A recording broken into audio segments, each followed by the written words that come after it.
Greetings. I see you've made your way past enemy lines to the Dark Outpost. Welcome, Patriots.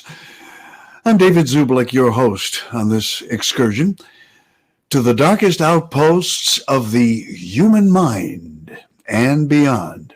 Thank you for being with us once again today. We appreciate it. We have a great show coming up for you today. In the first hour, June Lundgren will be joining us. We're going to talk about the dark side of the paranormal.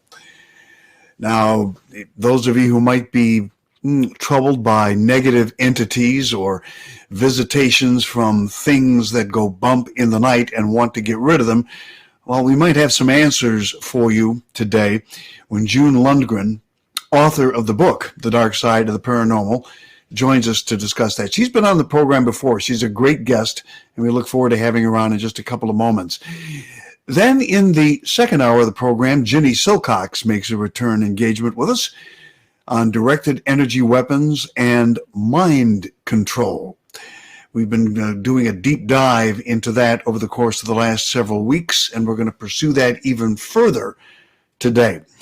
Then in the third hour, James Fetzer, Dr. Jim Fetzer, Jim the Conspiracy Guy, will be with us as we continue discussing how to spot a false flag. This is part 3 of our series on how to identify false flags. And then the final hour will be joined by Mel Kay, rescheduled visit, hopefully she'll be with us today, to go over some news items and some politics. So that's what we've got coming up for you, a jam-packed show today, and we're really excited that you could be here. We'll get to all that in a moment, but before we do any of that, please, if you'll join me in doing what we do each and every day at this time, and take a moment to honor our nation and its great flag. I pledge allegiance to the flag of the United States of America and to the republic for which it stands, one nation, under God, indivisible, with liberty and justice for all. All right, thank you very much. We appreciate that. Now, I want to tell you about something else real quick before we get to anything else, and this is kind of important. Did you know that inflation is something we've been talking about for a little bit, but a lot of people are just kind of like letting it go over their heads? Well, you don't want to let it go over your heads because the inflation rate in the United States right now is at the highest rate that it's been in, are you ready for this, 29 years. 29 years. It was 1992 when the inflation rate was as high as, or even close to being as high as it is right now. Now, that's a big problem for everybody with food and gas prices. I'm sure you're paying more at the pump. I'm sure you're seeing more at the grocery store. But it's also a terrible thing if you're planning on retiring anytime soon. Well, you need to put that inflation dam up to stop it from wiping out the value of your savings and your investments. Well, it's not too late. Noble Gold specializes in retirement planning and IRAs. So their team of experts is your first stop. At least it should be. And they make it so easy to do. And this month they're offering, take a look at this. This is really cool. I just saw this the other day. Take a look at this beautiful thing they're offering right now. A 1 ounce American Eagle solid silver proof coin with every IRA or 401k that you take out right now. Now, not too many people can relax when inflation is this high, but like thousands of others, with Noble Gold, you will be okay. Just go to noblegoldinvestments.com or click the link in the description of this video, noblegoldinvestments.com. All right, let's bring in our great guest, June Lundgren, as we begin our conversation today on a number of different things. June, so glad to have you back. It's been too long since we had you on the show. Yeah, it's been a while. And it's really a pleasure. I remember when we had you on the last time, we were talking about identifying negative entities. I want to get into that a little bit today.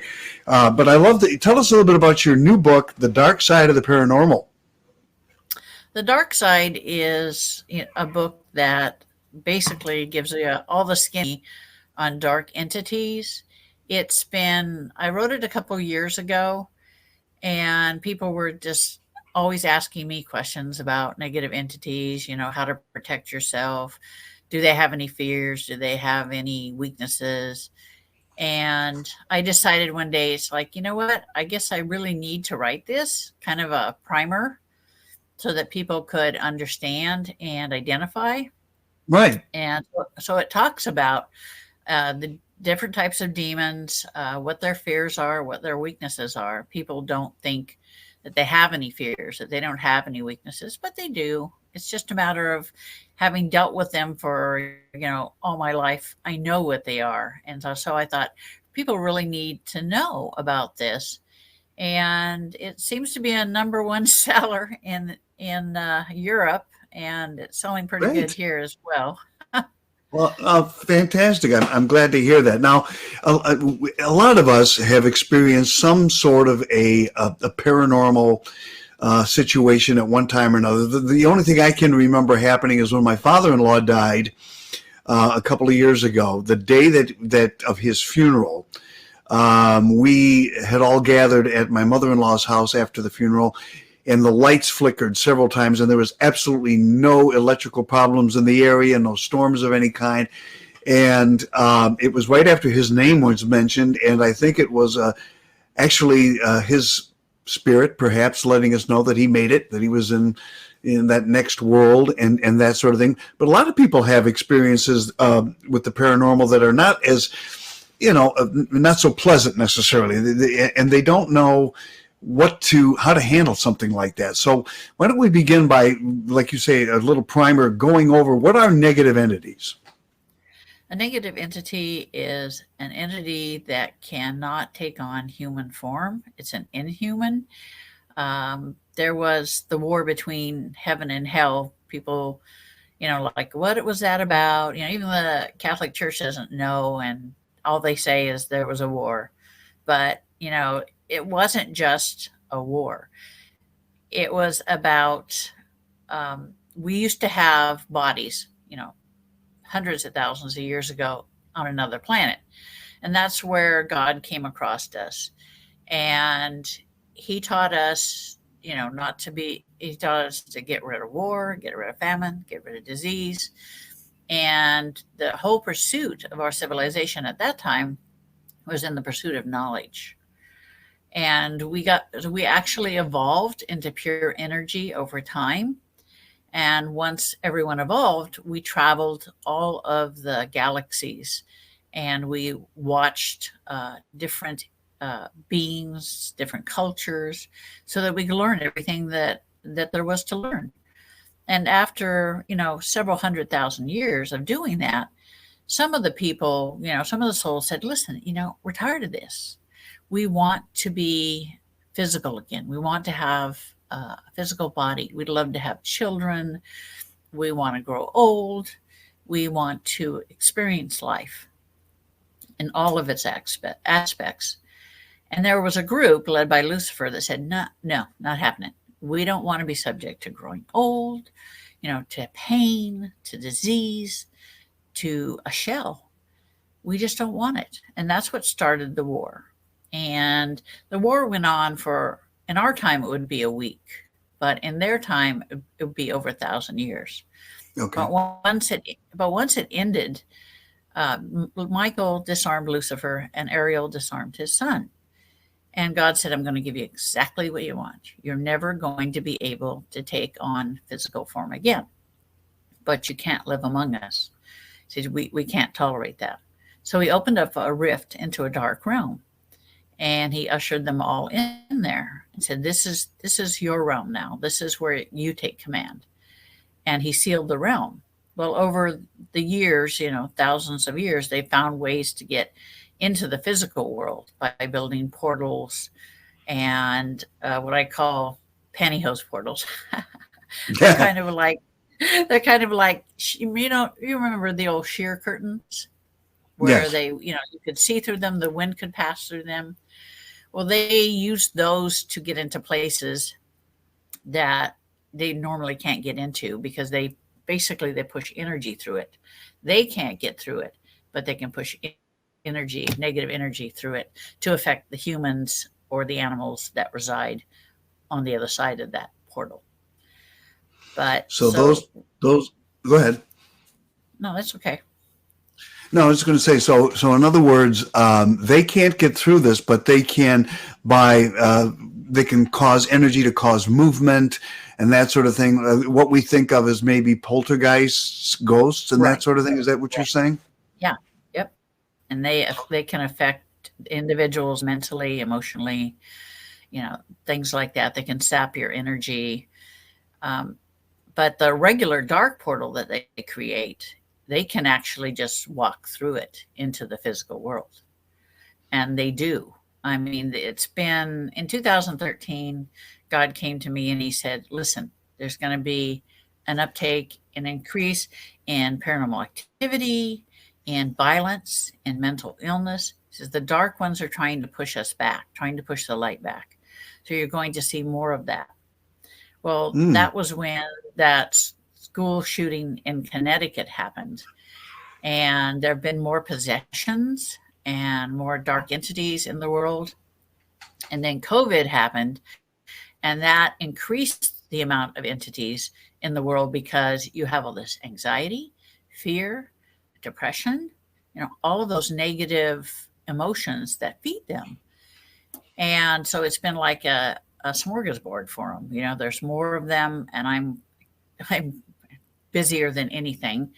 But in 2018, Newsweek 25th, January 25th issue, even the Vatican came out and said, listen, we are training more exorcists than ever before. Says Yeah. we're having more cases of possession than ever in our history. Well, that's what And I was it's going to only ask you about. I was going to ask you about the possession aspect of it because you brought up an interesting point. You said that at one time we were spiritual beings, which is apparently when we pass from this realm, when we die, we're going to become spiritual beings without, at least temporarily, without bodies. Again, according to some tenets of Christianity, we're going to be reunited with our physical form eventually in the last, when God comes back or Jesus comes back, but we'll be judged and we'll be reunited with our bodies. But in the meantime, we're going to be a spiritual form, which is where you said we began, the way God found us. Now, we didn't at first want to be bound to a physical body. Then we did, but Lucifer and his minions said they didn't want to at all. And God said that, fine, you'll have your way. And yet isn't when Lucifer or any of his demons that possess human beings do so, aren't they possessing a human body, a physical form then? yes, but they can't be reborn into a Okay. physical form. They cannot Okay. be So in born other words, into they it. can They take some, can, they can't have one of their own. yeah, they can't have one of their Okay. own. Yep.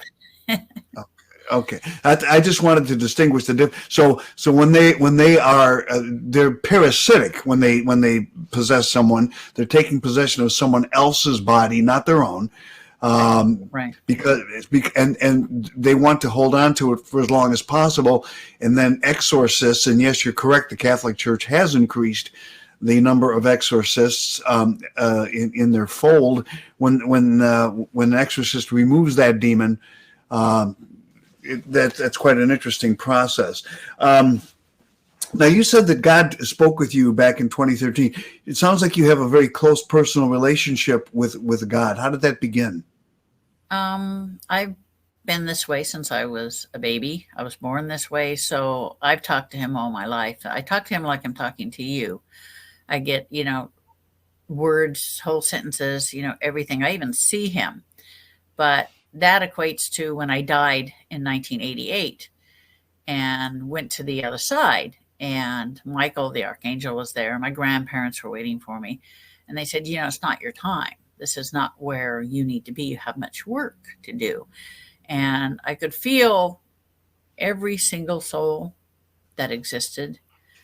And above all that, there was this uh, this overwhelming sense of God, and I could actually see him from a distance. His countenance was so bright that it hurt my eyes, even as a spiritual being. And that's when Michael said, you need to understand who and what you are. And I said, well, I'm just me. And he's like, no, no, no, you're thinking like a human. He says, you're not. He says, this is who you are. And he touched my forehead, and I relived all 130 lives that I've lived before this.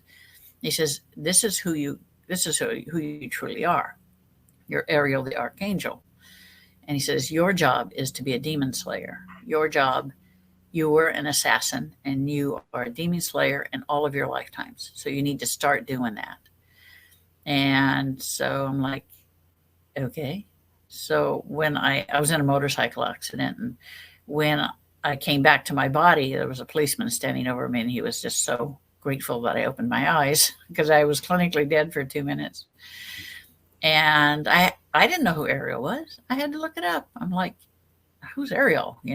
So I looked it up, and the only thing you could find out about her was that her name means Lion of God, and that she's one of the 5 that guard the throne of God. But she's so much more. And once I understood that, then Michael said, you need to be able to communicate with her. You need to be able to see what she sees, hear what she hears, and know what she knows. And so he did what he called a merge. He placed his hands on my head, and then I could literally hear her, and I could see through her eyes. When I was about 4.5 or 5, until that time, I had seen demons only as blobs or smoke or cloudy things. Mm-hmm. But when I turned that age, then I started seeing them in their true form. And at first it scared me. You're a kid, it scares you.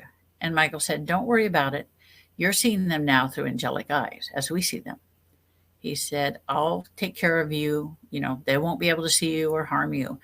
He says, but I want you to watch them. I want you to learn what they're all about, how they work, get familiar with them. So that's what I did all growing up. I never told anybody about it. My grandmother knew, because she raised me for the first 5 years of my life. And she knew that there was a difference, that I could see them, that I could hear them, I could understand them. Whereas she only knew that there was a negative presence. She couldn't see them or understand them or hear them. But I've been doing that all my life. And I didn't know why until the motorcycle accident. And then I understood.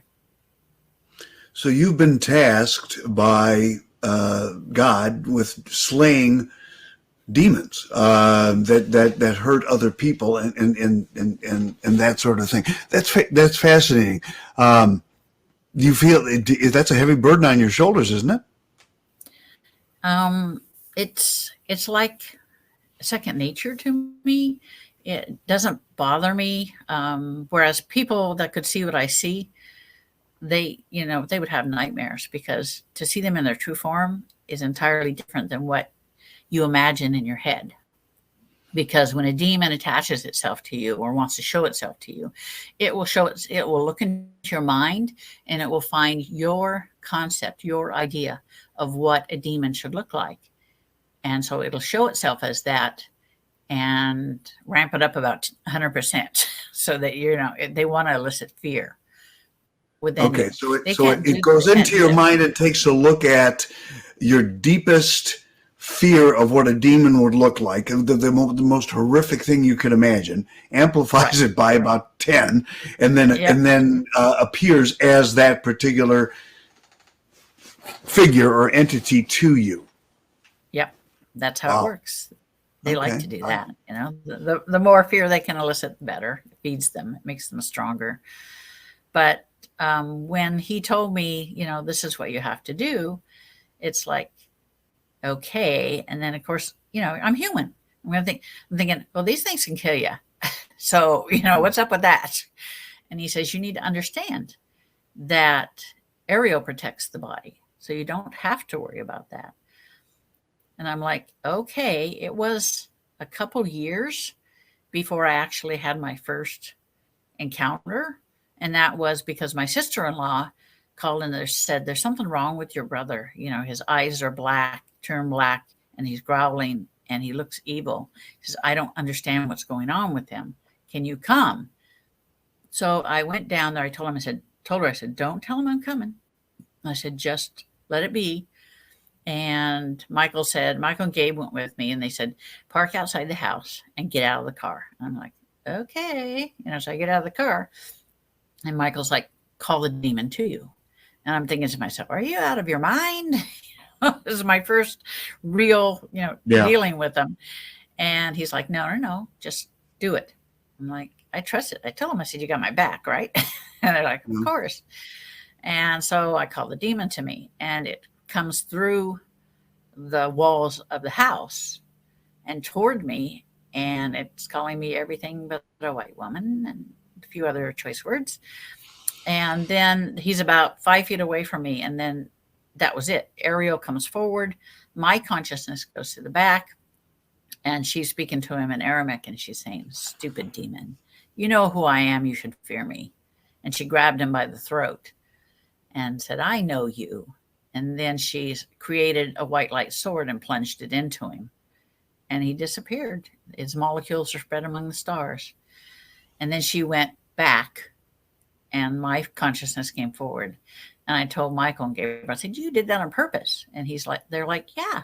He said, you had to understand that you don't need to fear them. You don't need to have doubts, that she will always be there to protect you. She will do the work. So ever since then, I don't have any fear of them. They don't bother me. They're more annoying than anything. Once in a while, I'll get a hold of an old demon, and they're more intelligent than the younger ones. They're intelligent. They're powerful. But Ariel is the one that defeated Lucifer's son. You can't get any more powerful than that, and they fear her.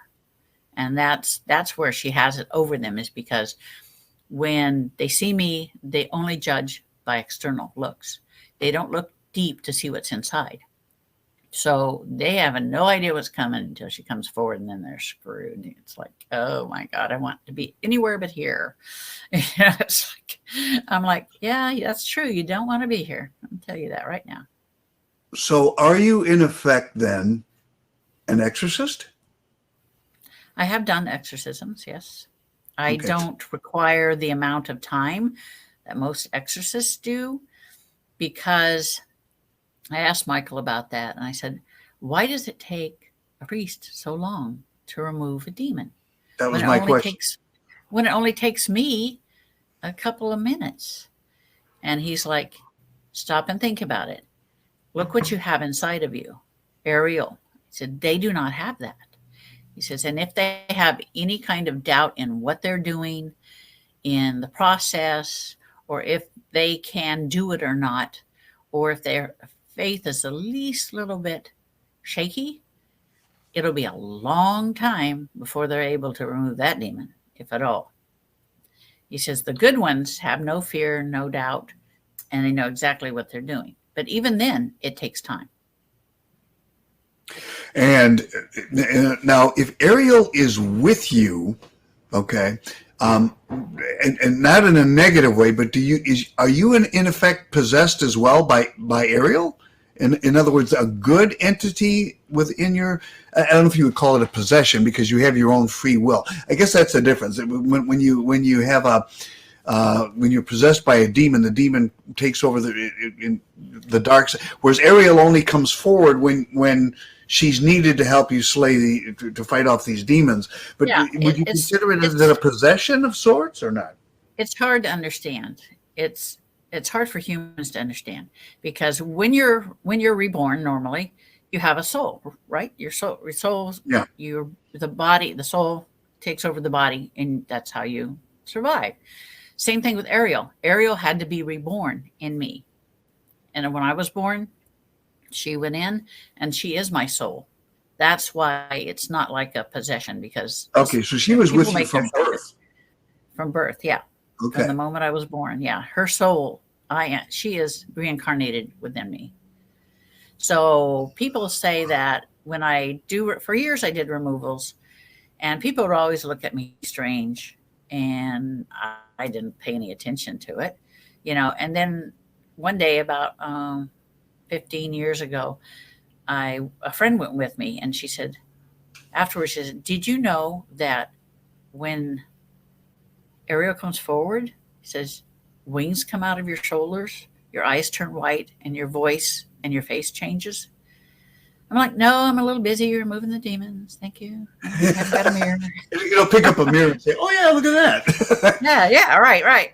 But people, everybody that's with me, that goes with me on that removal, that's what they see, and it freaks them out. So you have had witnesses to this, including, I would Oh assume, your yeah, sister-in-law, right? oh yeah, How's your brother yeah. doing these? Oh, he's fine now. Yeah, Good. it's So it. I the demon didn't come back. Well, the only reason I ask is, in some cases, if a demon is not removed completely, or sometimes they if the person is susceptible, they can come back. We have a guest on from time to time on our program named Zy Paris, who's actually a psychologist. Great, you'd like him. He's a wonderful guest and a great guy, and he found that some of his patients that he was dealing with were actually possessed by demons. So he learned how to exorcise these demons. And my question was going to be, how can you tell if someone who is having a problem is mentally ill, if they're possessed? How can you tell if this is a negative entity situation? Is this something that's unique to you, that you're able to determine this, or are there other things that some signs we could figure out? It's unique to me in the way that the moment I connect with the individual, whether it be with a picture or an email or over the phone, I know what's there and what's not there. If it's not a negative entity, then I suggest that they get some counseling, or it could be, and if it's not a earthbound spirit that's causing the problems, I help them if it's an earthbound spirit. But if it's a demon, I know instantaneously. I know what I get is I know how long it's been with the person, how it was attracted to the person, what it's done to the person, and what its plans are for the future. And when I remove a demon from someone, if it's a particularly nasty demon, it will be killed. So there's no chance of it coming back. So But if you're breaking some news here, because my understanding is that these entities could not be killed. You're saying they can be. oh yeah, with a white light sword, with Ariel and a white light sword, oh yeah, they can be killed. They, if it's a particularly nasty one, I'll kill it. If it's not, then Michael taught me how to create an infinity orb, and I place them in the orb and send them back down into the darkness, and it bursts the minute it hits the dark realm. But most of the time, if they're that nasty, I'm just going to kill them because they'll just do it again.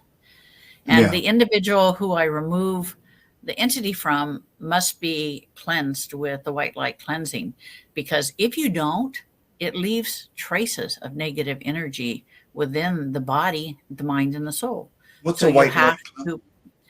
White light cleansing is where Ariel takes energy from the white light realm, God's realm, and puts it into the individual's body.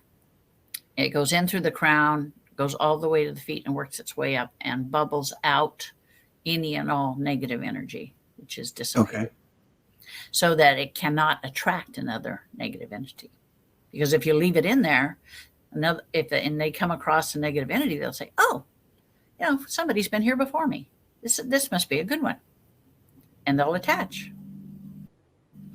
Now, does God have other people similar to you around the world doing what you're doing? Yeah, there are. I found that according to I Ariel, mean, there who are actually 8. have angels in them, archangels Mhm. in them, helping them to do this? I'm not talking about Yes, other exorcists, because we know that, right. but Yeah. No, there are 8 archangels that were born into the world in the last 60 years. And I know where all of them are but one. I still have yet to find that one, but I will when it's time. And I help them understand who and what they are and their abilities. And Ariel comes forward and speaks with their archangel, and everything is fine after that. And then I mentor the individual, the physical person, on what to do and how to do it. So now, what and are there's a some of the lot. things? There are a lot Good. more warrior angels in the world today that are born into the world today than ever before. There's over 30,000 just in the United States warrior angels born into physical bodies. 30,000? How 30,000 many just in the United States. wow, how many demons then total are there? If you need that many to fight them, how many demons are there? Oh, I would estimate, and Ariel's weighing in on this, over 300,000 of them just in the United States and Canada. Wow. Okay. Yeah.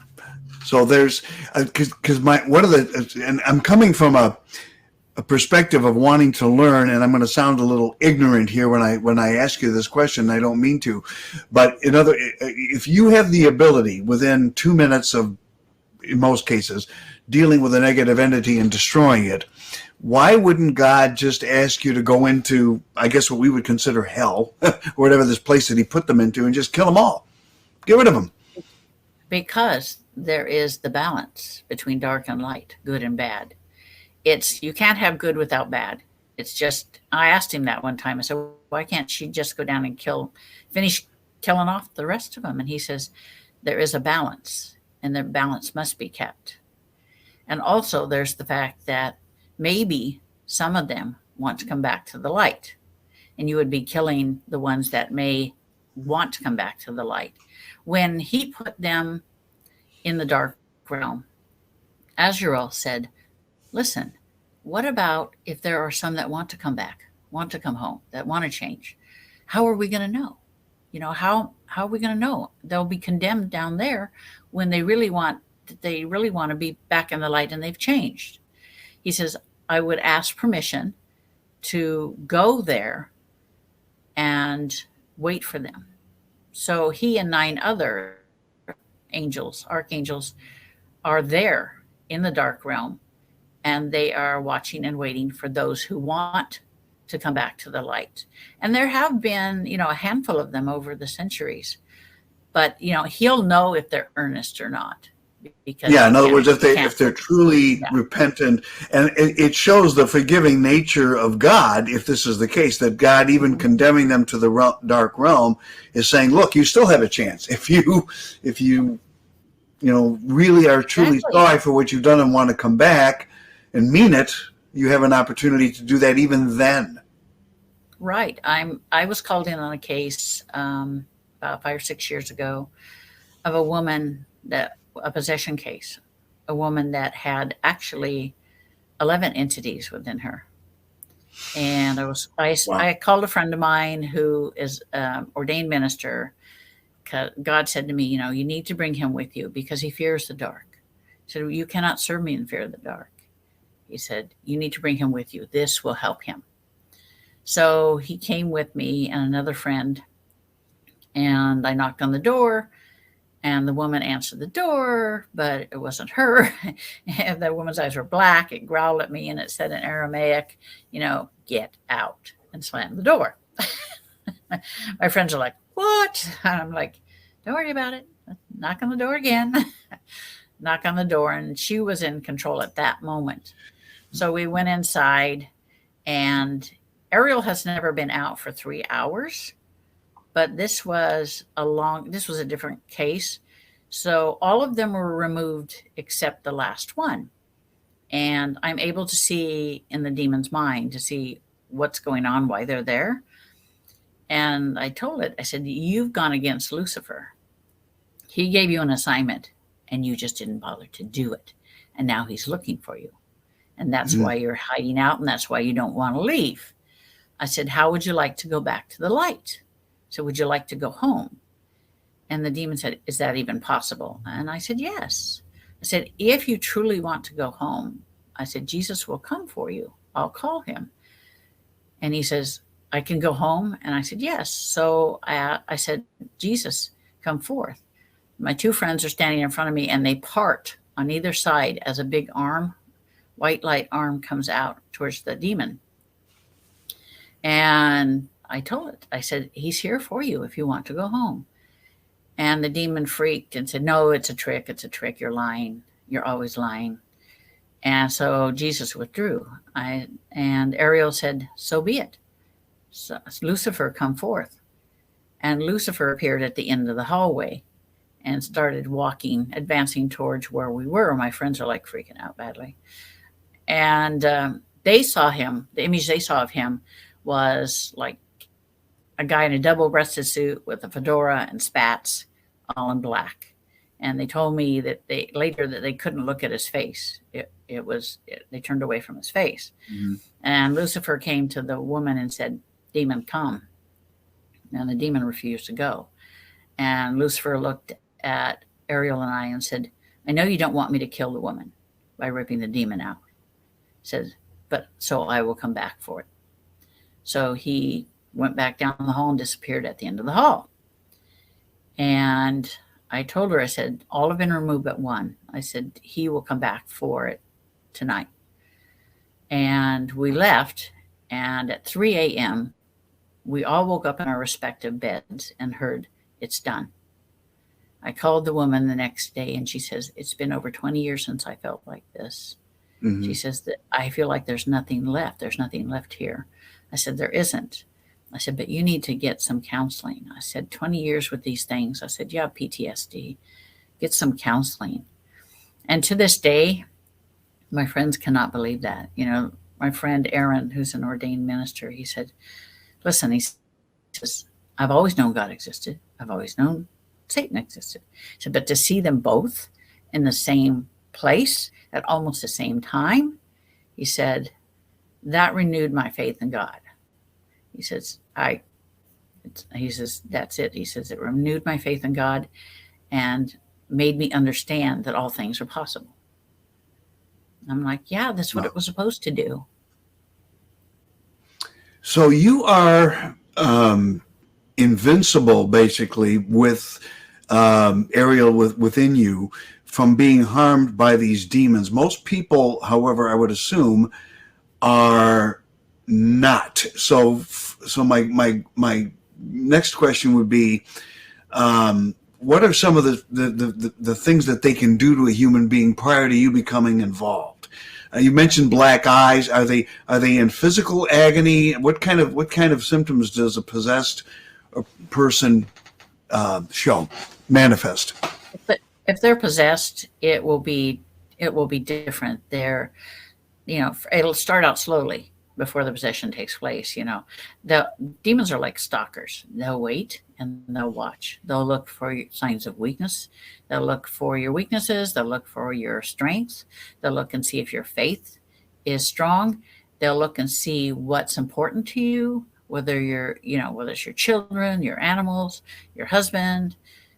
And then they proceed to start isolating you. They will, if there's no distension between husband and wife or whatever, they will cause it. They are creators of chaos. So they'll create a rift. They want to create that rift to get your support system away from you. Okay. And over, they will tell you that nobody can help you. Nobody can help you. You'll never, we're going to do this. We're going to slowly kill you. And, you're screwed, basically. And they say that over and over and over again. They start depriving you of sleep. Your finances go in the toilet. Your health goes in the toilet. And then if they decide to possess, which it's more often than not these days, but not really, it's not such a prominent thing, I don't find. But there are cases where they're attached without being in full possession of an individual. But once they decide to possess you, then, you start doing things that you wouldn't normally do. You have no inhibitions. You want to create pain, and you will crash a car. You'll hit somebody. You could even kill someone. And their whole goal is to make you as miserable as possible without killing you, to prolong the misery, to prolong the pain. And once they're through with you, then a lot of people end up killing themselves because they don't get the help. But, if you can get the help. And it's attributed to mental illness, I'm assuming. Yeah, it's not good. But Now, if you can get the help, then that goes away. But it's hard to find. It's hard to find help. That's why my new book that I'm hoping to have out by the end of this month, there's a chapter on how to help yourselves and where to find help. I have put in links I've talked to people like the Archbishop of the Order of St. Michael of Exorcists out of Los Angeles. He is more than willing to help. I put his links in there. Keith Johnson and his brother, and some other people. They're all in there with their links to get help, because I'm on the West Coast. Most of these people are on the East Coast. So they can get a hold of people and say, this is the case I have, this is what's going on with me. Help me. That sort of thing. do other? I'm assuming if you mentioned some of these, are you Catholic? No. Okay. No, have you been in contact with other Catholic? With the church and with other denominations of Christianity and that sort of thing, and do they know of what you do, and do they recommend you to people, or do you work in tandem with them? The Archbishop does. He recognizes what I do, and he's grateful for what I do. The others, the ones that are not priests and stuff, um, they they don't know per se that much about me until they see Ariel come through, and then it's a whole nother situation. Because a lot of times they just think you're crazy. Well, and I'm thinking of a television show that I've been enjoying called Evil. I don't know if you've heard of it. It's Oh yeah, I've about heard of a, it. yeah, the church and this psychologist who goes around, and they're trying to determine if someone, in a particular situation is really possessed, or if Oh, they're you're making talking it about up. Adam? And, You're talking yeah, well, about Adam? yeah, that sort of thing. And it's kind of an interesting take on this in the television series. Um, so obviously you got to be. You said you're based on the West Coast. I'm assuming that you're in pretty high demand. Yeah, I get a lot of emails for help, and it's like on a good month, it'll be right now it's about 30 to 40 a month. Okay. And I work full time as a nurse still. So I have to do it on weekends and days off. It's your avocation, right? To something that you Yeah, do. yeah. You're It's my second you're job. My second job. what do they call it? Your side gig, or whatever Yeah, it is. yeah, yeah. That's my side gig. That's now. Here you mentioned about people. Some of the symptoms that people show is they get involved in disputes with their spouse. They begin to lose maybe their financial hold. That sort of thing. But a lot of people go through that and aren't necessarily being possessed by a demon. How can you? Are there signs? For example, if a guy is like your sister-in-law called you to say there's something wrong with your brother. He's got black eyes, or there's something different about him, whatever, and you came out and took care of it, or Ariel did through you.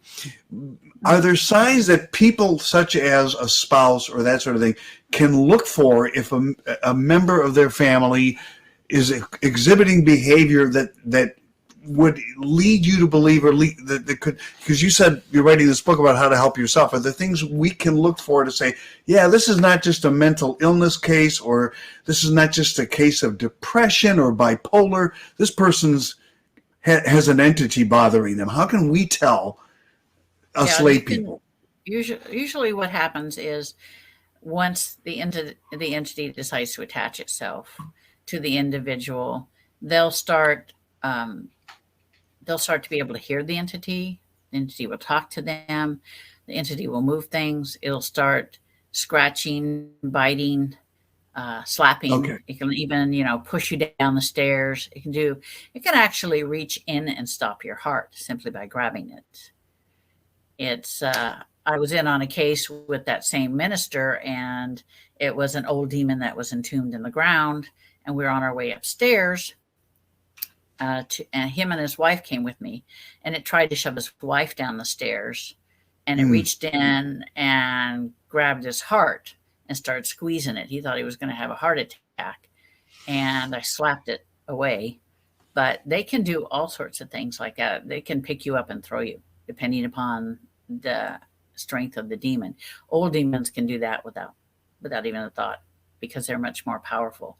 The younger ones, which are the ones you find mostly in the physical world, I call them lesser demons. They're like hormonal teenagers, liking to cause chaos and problems wherever they go, and then some. But So if are they're different. There are different ages of demons too. oh yeah, yeah, different ages and different types of demons. Yeah. Well, give us some examples of some different types. There are the old demons. Yeah. They are the wisest and the strongest. There are next down is the lesser demons, and they're, like I said, like hormonal teenagers. And then there are the minions, which are the shadow people, what I call little creepy crawly dudes. They're the ones that can look like potatoes or spiders or flat people and things like that, whatever they want to look like. And then there are the what I call the harpies. The harpies kind of look like the old Grecian harpies. They're not into possessing, but they're into harassing and bothering Okay. people. And then there are the incubus and succubus. Yeah. And then there are the watchers. The watchers are neither good nor bad most of the time, but every now and then you'll get a dark one or a good one. But those are the different, shall we say, types that there are. But people don't understand that there is a hierarchy on the other side, and there is respect. Lucifer has the utmost respect for the Legion of Light, which is comprised of Michael, Gabriel, Raphael, and Ariel. So he has the utmost respect for them, and they defer to them. That's why when Ariel called him forward in that possession case, he was there. He came without any problems. There was that respect about not ripping the demon out of the woman, because he knew that she didn't want it injured. She didn't want the human injured. So there was that respect. If it had been one of the other demons, they would have just ripped it out without any problems. But she would have killed them before they could even get it through. But and he respects. I have a friend that lives in Scotland, and he has the archangel Hanel within him. And before the war, Hanel and Lucifer were like close, like brothers almost. They were very, very close. And now that he's in physical form, Lucifer comes to visit him from time to time, and it's a respect issue. And he went to visit him. I said, well, next time he comes to visit, I said, ask him what he thinks of Ariel. And about a month later, Lucifer came to visit, and his response was, respect the assassin. And it's like, yeah. And he starts laughing. He says, he better respect her. And I'm like, yeah, he better, because she'll take him out. No problem. She don't have any qualm about that. Can Lucifer be killed He can. Yeah. by you or by Ariel? By Ariel. Yeah. And by Michael. Any one of the Legion can kill him. God, of course, and Jesus. But again, better the devil you know than the one you don't to take over. Right. Right. It's like Ariel told him, he pissed her off one day, and she said, listen, I could take you out, and I know who to put in your place. So just remember that. Wow. That's totally mind blowing. I mean, it's incredible. So tell us a little bit about your website and your books, and I want to make sure that we get all that in there, and how people can contact you if they want your help. Obviously, you're limiting yourself to the West Coast, and because you have a regular job, I understand that. Well, But I'm not limited. I've removed demons as far as the Netherlands and Australia. oh, okay. I Can can you do it from a distance? I Okay, good. can. As long as I have a picture of either a place or a person, no problem. I can remove it. It just takes me a couple minutes. But they can go to my website, which is mysticconnections with an S.org. Okay. And they can go there, and there's a contact page, and they can connect with me, or they can go to Facebook, June Lundgren, and send me a message. And my books are available through Ingram Books and Amazon Books, either in ebook format or printed. And you also have another website, you are the founding member of Ghosts and Girls Paranormal.com. Tell us Mhm. about that. Yeah, Ghosts and Girls Paranormal. I belong to a group called Northwest Paranormal Investigative Team. And we ended up getting more requests for dark stuff than the light stuff. And some of the members were not comfortable with that. So I broke away and formed an alternate group called Ghosts and Girls Paranormal. If you look at the logo for it, it's kind of funny. It's like and two girls, peeking around the corner, holding out a EVP, a digital recorder, and there's a ghost behind them looking afraid. And I tell people, what I do is dark. You got to have a sense of humor about it. Come on. Yeah. Yeah. We specialize in negative entity removal. Yeah. I'm looking at your website right now. Yeah, absolutely. There's a two. Now, is this for children? I mean, girls. I mean, young girl. That's for them. Is it something that you want them to visit? It's if you visit there if you have a problem or you have a concern, or even if you just have a regular problem. It's always nice every now and then to get a normal type of problem, like grandma visiting and nobody knowing who she is, and that sort of thing. I like those ones. I don't get them that often, unfortunately. But Specializing in negative entity direct detection. Can this is going to be sound like kind of crazy, but could children be taught to do this? Or do they have to be, like have an aerial or an angel within them to do it, or can they be taught it will to? it will come naturally to them if they have an angel within Okay, themselves. If they're like a warrior angel reborn, it will come natural to them to be able to tell where they are. They won't be able to remove them or kill them because only archangels in physical form can do that. But they right, can certainly, identify that there's one close by, get help for somebody, that type of thing. But I encourage people not to try to do things themselves, because if you do, you may end up with the attachment. It may just latch onto you mm, from the other person. I had some gentleman that called me and said, contacted me through the Facebook and said, I do what you do, but I've got a demon attached. And I told him, I said, if you do what I do, you wouldn't have a demon attached. I said, you need to stop that. I said, I'll remove the demon. I said, but I don't want you trying to remove them from people and get them, attached to you. I said, that's not a good thing. yeah, So I removed the demon. And what happened? A month later, he tried to do the same thing and he got and ended up attached to with him an again attachment. Yeah. And because I he told him, doesn't have an angel to don't help him do it. fight it off, right? No, no. And I told him, don't do it. I said, because I'm not doing it a third time. It's kind of like the Shanghai tunnels downtown Portland. I removed them from there 4 times. And it's like, you know what? You need to stop those people on the other side of the building underneath doing seances and not closing portals. I said, that's irritating. I said, I have to come in and remove them. It's like, no, that's not good. Wow. Well, June, I got to tell you, it is always a pleasure to have you on the program and to speak with you. Once again, your new book, well, you have one coming out. Do you have a title for that book? Yeah, it's called Demon Seer, The Awakening. Demon Seer: The Awakening, and the newest one before that is The Dark Side of The Dark Side of Paranormal. Paranormal. Yep. And people can go to your website, mysticconnections.com, and contact you through Right. there.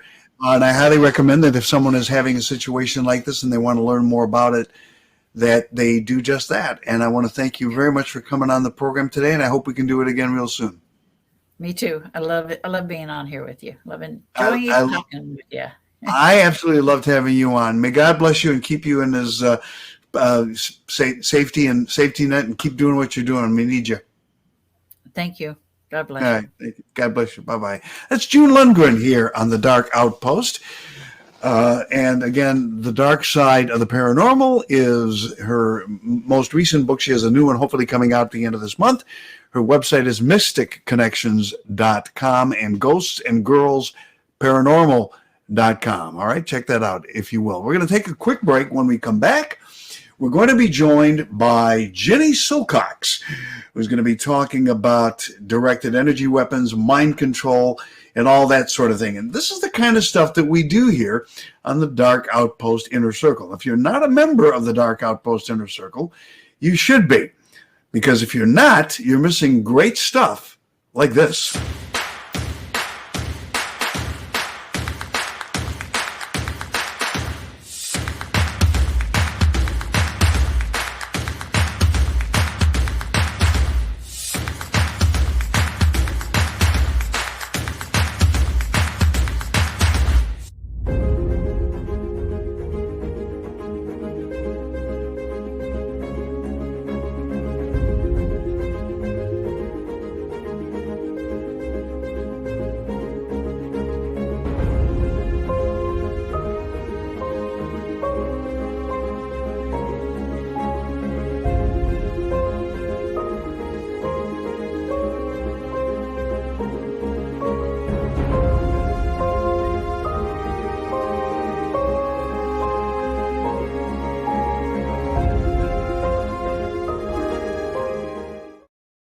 Just head on over to darkoutpost.tv, sign up for a one-year membership. It's only $29.99 for a one-year membership. And if you do that and email me a copy of the receipt for that one-year membership, we are going to send you back the super bundle. What is the super bundle? Well, check this out.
All right, stand by because in just a moment we are going to be joined by Jenny Silcox right after this.